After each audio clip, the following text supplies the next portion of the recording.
বিসমিল্লাহির রহমানির রহিম। প্রিয় চাকরি প্রত্যাশী ভাই বোনেরা, আসসালামু আলাইকুম। আজ আমি আলোচনা করব বিভাগীয় কমিশনার কার্যালয় রাজশাহী এর হিসাবরক্ষক পদে গণিত অংশের সমাধান। তো কথা না বাড়িয়ে শুরু করি আজকের গণিত অংশ।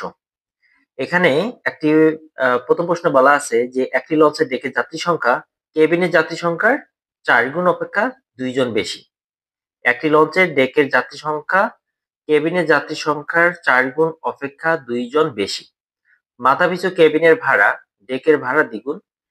ডেকের ভাড়া মাথাপিছু 30 টাকা হলে মোট ভাড়া প্রাপ্তি 1680 টাকা হলে মোট যাত্রী সংখ্যা কত? এখানে আমাকে যাত্রী সংখ্যা বের করতে হবে।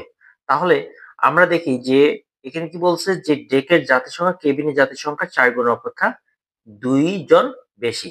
তাহলে আর প্রথমে লিখি যে মনে করি কেবিনের যাত্রী সংখ্যা x জন। এবার বলছে ডেকের যাত্রী সংখ্যা, তাহলে হচ্ছে সুতরাং ডেকের যাত্রী সংখ্যা হবে কেবিনের যাত্রী সংখ্যার 4 গুণ অপেক্ষা 2 জন বেশি, তাহলে হচ্ছে 4x + 2 এত জন। এটা আমার জন গেল।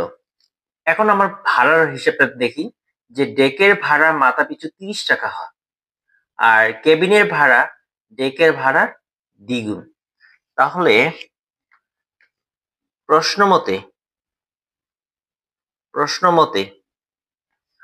প্রশ্নমতে ডেকের ভাড়া আগে জন 4x + 2 এর সাথে কয় ছিল আমার 30 টাকা ভাড়া প্লাস,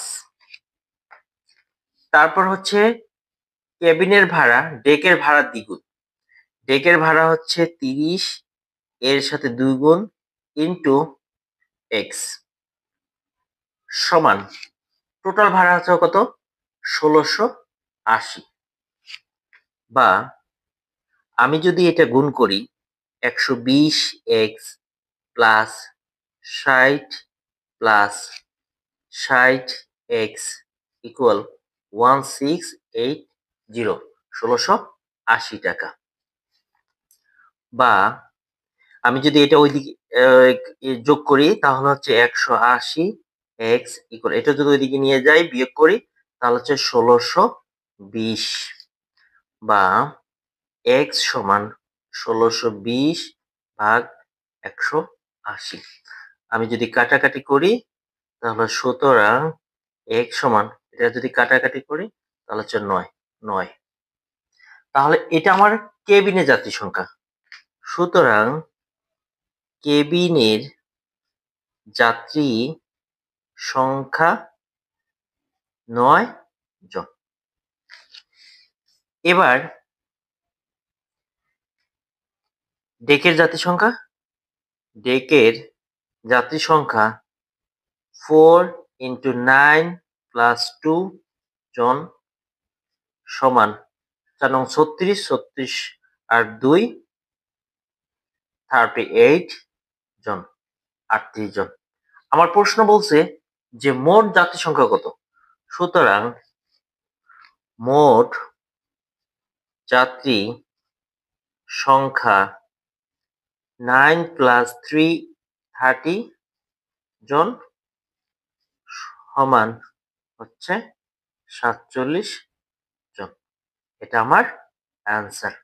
তাহলে আমার টোটাল যাত্রী সংখ্যা বা মোট যাত্রী সংখ্যা হচ্ছে 47 জন। এই হলো এই প্রশ্নের উত্তর।